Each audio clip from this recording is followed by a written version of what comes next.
அண்மை செய்தி.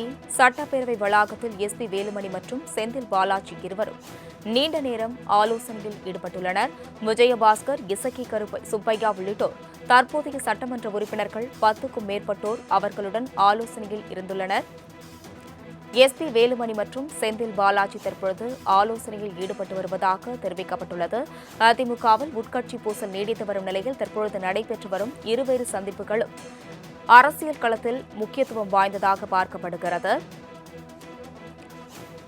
சட்டப்பேரவை வளாகத்தில் எஸ்பி வேலுமணி மற்றும் செந்தில் பாலாஜி இருவரும் நீண்ட நேரம் பேச்சுவார்த்தையில் ஈடுபட்டுள்ளனர்.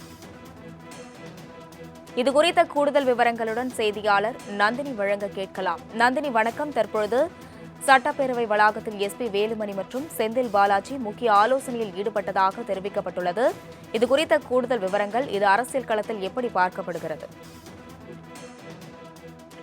வணக்கம். சட்டப்பேரவை வளாகத்தில் அதிமுகவினுடைய தலைமை நிலைய செயலாளர் எஸ்பி வேலுமணி மற்றும் முன்னாள் அமைச்சர் செந்தில் பாலாஜி இருவரும் சந்தித்து நீண்ட நேரமாக பேசிக் கொண்டது அரசியல் வட்டாரத்தில் பரபரப்பை ஏற்படுத்தியிருக்கிறது.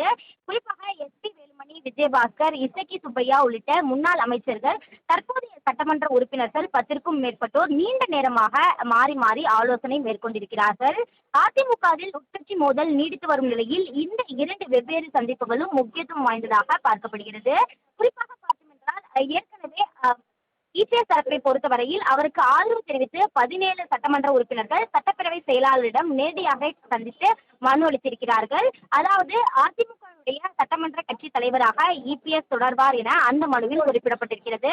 ஆனால் 17 சட்டமன்ற உறுப்பினர்கள் மட்டுமே கையொப்பமிட்டிருப்பதாக தெரிவிக்கப்படுகிறது.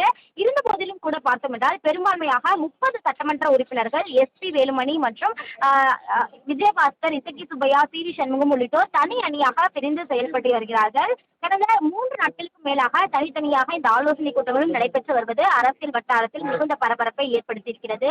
அதிமுக இரண்டாக பிளவுபட்டிருப்பதாக சொல்லக்கூடிய நிலையில் அது சட்டப்பேரவையிலும் தற்போது எதிரொலித்திருக்கிறது. இதில் முக்கியத்துவம் வாய்ந்ததாக பார்க்கக்கூடிய பட்சத்தில், ஏற்கனவே அதிமுகவுடைய ஒரு சில சட்டமன்ற உறுப்பினர்கள் தமிழக வெற்றிக் கழகத்திற்கு ஆதரவு அளிப்பதாக தகவல் என்பது வெளியாகி வரக்கூடிய நிலையில் தற்போது முன்னாள் அமைச்சர் செந்தில் பாலாஜியுடனான சந்திப்பு என்பது மிகவும் முக்கியத்துவம் வாய்ந்த ஒரு சந்திப்பாக பார்க்கப்படுகிறது. திமுகவினரிடம் எஸ்பி வேலுமணி பேச்சுவார்த்தை நடைபெற்று வருகிறதா என்ற ஒரு கோணலிலும் இந்த சந்திப்பு என்பது பார்க்கப்படுகிறது. சுமார் 30 நிமிடங்கள் வரை இருவரும் சந்தித்து தனியாக பேசிக் கொண்டதாக தகவல் என்பது வெளியாகி இருக்கிறது. அது ஒரு புறம் இருக்க, மற்றொரு புறத்தை பொறுத்தவரையில் எஸ்பி வேலுமணி, செந்தில் பாலாஜி ஆலோசனைக்கு முன்னதாக விஜயபாஸ்கர், இசக்கி சுப்பையா உள்ளிட்ட முன்னாள் அமைச்சர்கள் மட்டுமல்லாமல் அதிமுகவுடைய தற்போதைய சட்டமன்ற உறுப்பினர் 10க்கும் மேற்பட்டோருடன் தனியாகவே ஆலோசனை மேற்கொண்டிருக்கிறார். எனவே அதிமுகவில் உட்கட்சி பூசல் நிலவுவதாக பல்வேறு தகவல்கள் வெளியாகி வரக்கூடிய நிலையில் இதுபோன்ற சந்திப்புகள் என்பது அரசியல் வட்டாரத்தில் மிகுந்த முக்கியத்துவம் வாய்ந்ததாக பார்க்கப்படுகிறது. அதிமுகவினுடைய உட்கட்சி பூசல் தொடர்வதாக தெரிவிக்கப்பட்டு வரும் நிலையில் மேலும் இது நாளை அல்லது நாளை மறுதினம் இந்த ஃப்ளோர் டெஸ்டில் எதிரொலிக்குமா என்ற ஒரு எதிர்பார்ப்பும் தற்போது எழுந்திருக்கிறது. விவரங்களுக்கு நன்றி நந்தினி.